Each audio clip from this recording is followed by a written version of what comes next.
Hi everyone. Today we're speaking about a difficult task that all college students have to do, and that's picking a major.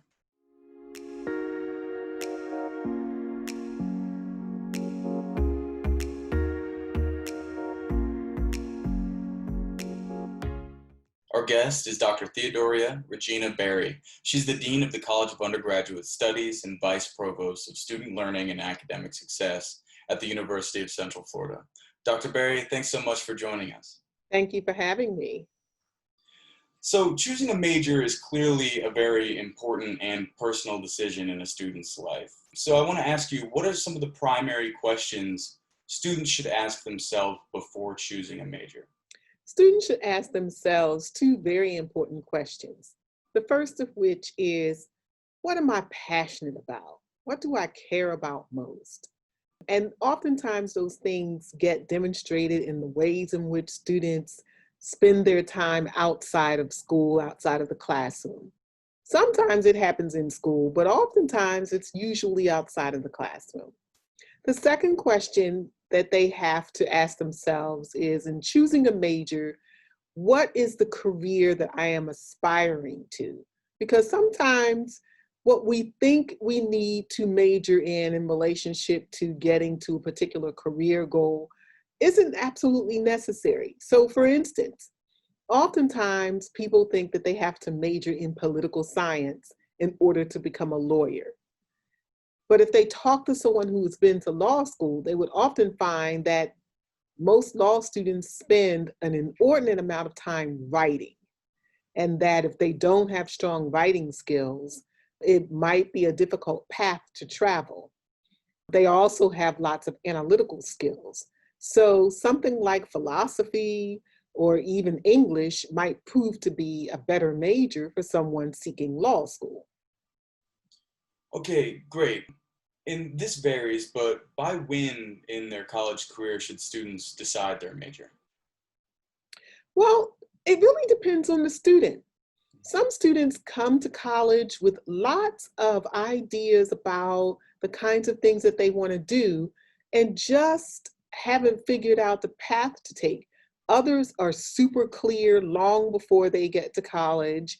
And some people actually just think that they're clear before they get to college and then get into a class that really sparks their desire and ambition, and they change their path. Most colleges and universities have a policy in place that sort of dictates that students should choose a major before they finish their second year of college. But obviously, the sooner they do that, the more likely it is that they can finish in 4 years. Okay, great. So a lot of the times, myself included, students believe that when they're picking a major, they're kind of deciding what they're going to be doing for the rest of their lives. And clearly that can bring on some overwhelming feelings. So do you have any advice for students that might help curb some of the feelings of stress and anxiety that they may experience while choosing a major? So if they are choosing a major as an incoming freshman student, the first piece of advice I would give is relax. You can change it, and you can change it without a lot of detriment to your academic career. The second piece of advice I would say is, sometimes the major you select as an undergrad may become something completely different as you move forward. One of the things that we've learned about being a college graduate is that it opens up lots of opportunities to do a lot of things, some of which may not necessarily be completely tied to the major that you had when you were in college. In part, this is because lots of businesses and organizations want someone who has a certain kind of skill set. Can they write? Can they analyze? Can they work well in groups? And in which case you could have a myriad of different career major fields in the same room, but they have the same skill set. Because at the end of the day, businesses feel like it's more important that individuals come in with skills and that they can train them to do the job that they want them to do. So I wouldn't worry about whether or not you find out that you want to do something completely different from your major, can you articulate that you possess a certain kinds of sets of skills in order to be able to acquire the position that you want? And finally, my last piece of advice is you can always do something different if you make the decision to go on to graduate school. And I think I'm a clear example of that. I had a double major in music arts and mass media arts with a double minor in biology and physics. Need I say more? I, I went on to graduate school and discovered that there were some things that I was much more interested in than all of the classes I took that had anything to do with my majors and my minors. Did it help me develop those skills in relationship to being able to be a strong academic leader? Absolutely. To include those things that I got involved in as an undergraduate college student. So at the end of the day, it still comes back to what kinds of skills do you acquire and what you're passionate and interested in that draw you into the things that you find yourself doing in the future. Great. So building off that, when students are underclassmen, maybe a student comes in and has no idea what it is that they want to do. They just know they want to go to college and they know they want to pursue higher education. Where can those students turn for help deciding their majors? Is there a place maybe on campus that they can go and get help? Absolutely. The primary place they should stop first is at the University of Central Florida's Knights Major Exploration and Transition Center. This is the place that is ideally designed for those students who are undeclared majors, who are undecided, or who are considering changing majors and transitioning from one major to the other. That office has the support staff and the expertise to provide students with the kind of knowledge that they need to make decisions in relationship to the major that they are choosing. We also recommend that even if a student has chosen a major and they're considering changing a major, the first stop they should probably make is to their college advisor. It might be that their college advisor could recommend something within their own college, or they would send them to the Knights Major Exploration and Transition Center for additional guidance. So those are the two primary areas that students should go to get the kind of advice and expertise that we offer on our campus. Okay, that's great, and that's very specific to UCF. Do other schools offer similar resources like that, similar offices? Would that apply for other students at other institutions as well? Absolutely. And so, in my experience as a professional who has been at other institutions throughout my career, I will say that UCF is my sixth academic posting in my professional career. Every college campus has a specific space for those students who are undeclared, undecided majors, and for those students who are transitioning. Every college manages it a little bit differently. And sometimes, for instance, at one institution where I worked, those individuals had one place to get all of their advising, whether they were declared a major or if they were undeclared or undecided or changing a major. And other places, all of that information happens within their college. And so there's a space within their college that deals with those students who are undecided or undeclared.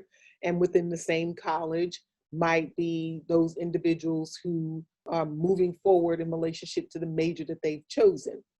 And in some places, in fact, at my very first academic posting, all of that advising happened by way of a faculty member. And so the faculty member would help guide students through that process and help them to identify what might be the best move to make in relationship to their decision. So in this day and age, there's a lot of resources available to students, and they have lots of options in relationship to getting academic support.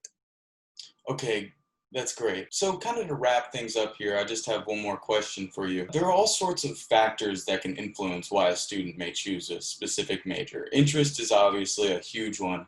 Two other big ones are average earnings and the demand for workers with those degrees. Now, there are some websites like the College Scorecard, which is offered by the federal government, that students can use to analyze things like how much money they can expect to earn with their degree and what their chances are of landing a job are after graduation. So my questions are, how reliable are these sites, and also to what extent should students be using sites like the College Scorecard to help them decide which major they want to pursue? The College Scorecard is a really good site and is quite reliable in relationship to the information it offers.